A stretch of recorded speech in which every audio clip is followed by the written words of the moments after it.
Is it truly your own conscious choice, or is it shaped by early patterns and inherited beliefs, or even fantasies that keep you disconnected from the present moment? A focus that went towards striving to try to meet others' expectations or like some way to get noticed. Yeah. So, working harder and harder and harder to prove myself. Yeah, for me, I grew up focused outward. I was constantly scanning the environment for other people's moods. And my focus, it wasn't mine, it wasn't on myself at all. It was hijacked by a survival need to keep the peace. That was what I took on as this is my responsibility.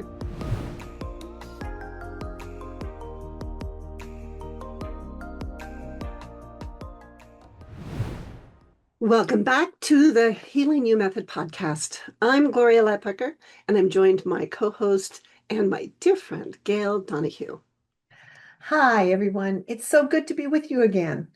Today's conversation is all about focus, and it's a good one. It's a really juicy one because your focus truly creates your reality.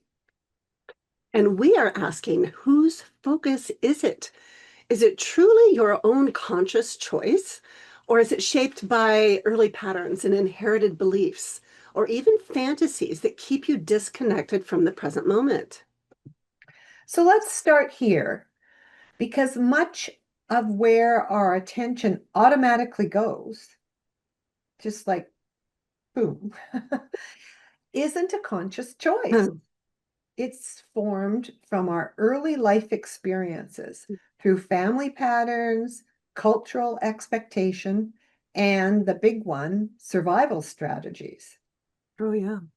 Yeah, for me, I grew up focused outward. I was constantly scanning the environment for other people's moods. And my focus, it wasn't mine, it wasn't on myself at all. It was hijacked by a survival need to keep the peace. That was what I took on as this is my responsibility. Um, I remember as a child that especially with my siblings, I would always be watching to see what it is they were going to need so I could try and pro provide it for them before they even asked me. And so I would be actually anticipating what was going to come next. And, I realized as I got older and began my own personal journey of healing that I didn't even know how to connect with my own needs. And so that was really something to even begin to recognize what they are instead of trying to be what I thought others wanted me to be. Yeah, well, I really totally resonate with that, Gloria, of the people pleasing and anticipating what others are wanting. And then I sort of then developed on top of that a focus that went towards striving to try to meet others' expectations or like some way to get noticed. Yeah. So working harder and harder and harder to prove myself. So my reality became one of pressure and overachievement, even when my deeper self longed for rest. And I remember what's coming to my mind all of a sudden, boom, haven't thought about this in a long time, is how much that striving created stress and not empowerment. In high school, I was, had to get, you know, straight A's. That was really important. Had to achieve in all of my swimming, had to make sure that I was on top. And my body needed rest. And as a result, I ended up getting really sick and Mm, like missing a whole month and a half of school. wow. And, and even then, that wasn't enough to clue in that I needed to check in with myself and really listen when Yeah. I was exhausted. Because Yeah. I have another one. Now I can remember another one that came up when I was older. The same thing kind of happened. Yeah. The same pattern. Yeah, yeah. Yeah. Well, so much of our reality is it's shaped not by what we're choosing. So I want to acknowledge this is not a deliberate conscious choice that we're doing. It's Mhm. very unconscious. It's our focus is created by what we learned to focus on. It was a survival mechanism. So the first step is noticing, is even noticing what I'm focusing on. Kind of looking underneath the hood of the car, what's actually running this? Is this mine? Or is this something that I inherited or was imprinted with? Yeah, yeah. And I think that brings us to really talking about the difference and being clear about between fantasy and embodied visioning, because both involve imagination, but Mhm. they feel very different in the body. So different, so incredibly different. Fantasy often feels very ungrounded, like spinning stories or daydreams without roots. For me as a little girl, that would be me laying on my horse's back and envisioning that we could fly. It's like it's not reality. But embodied visioning, on the other hand, is when you connect a vision with your breath, with your body, with your whole sense of self, with your values, and it has weight and substance and truth. So the difference for me would be stepping in with the horses in the way that I envisioned being able to fly with them or to dance with them. Well, I actually do dance with them, but it's really about being in a relationship of trust with them. And then I'm acting from that, from my heart, and it invites my horse's heart to come in and connect with my heart.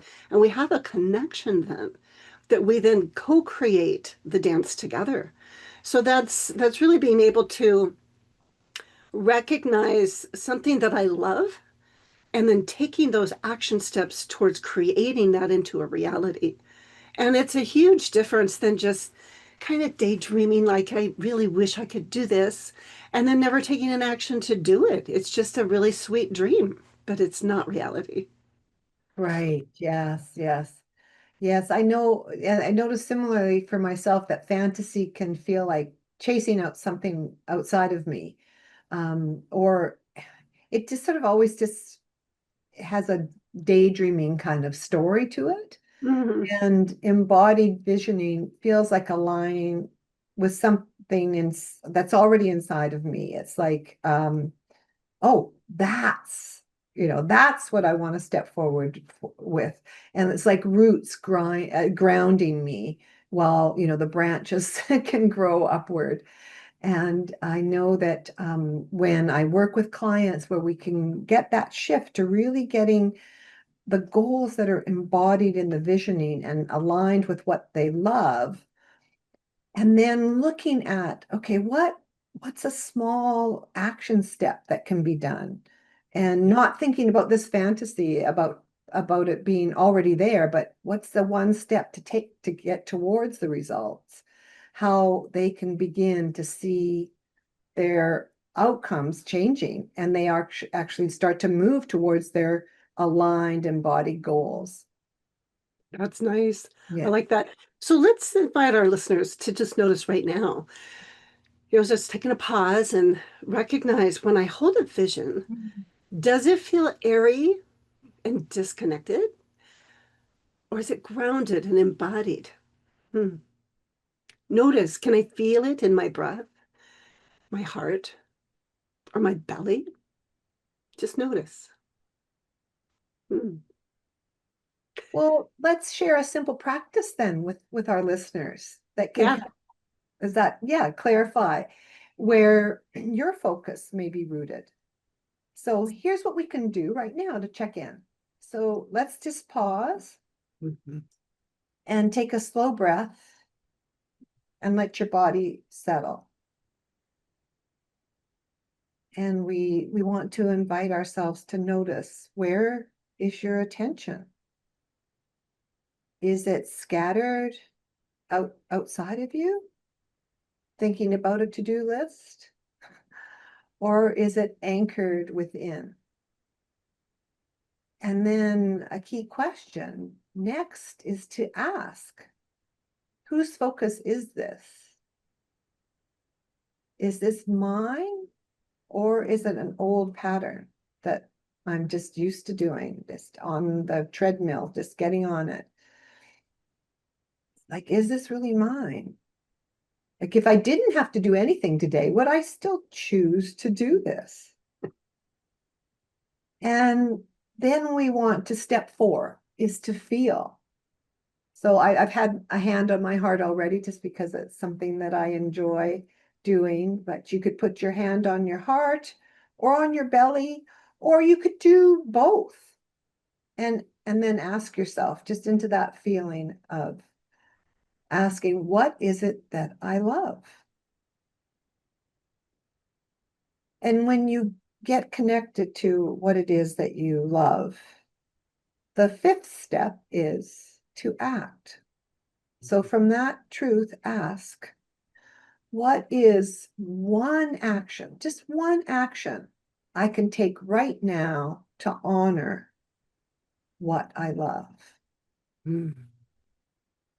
I love this because right there, we're in the energy of what we love and we take action from that space. We are empowered.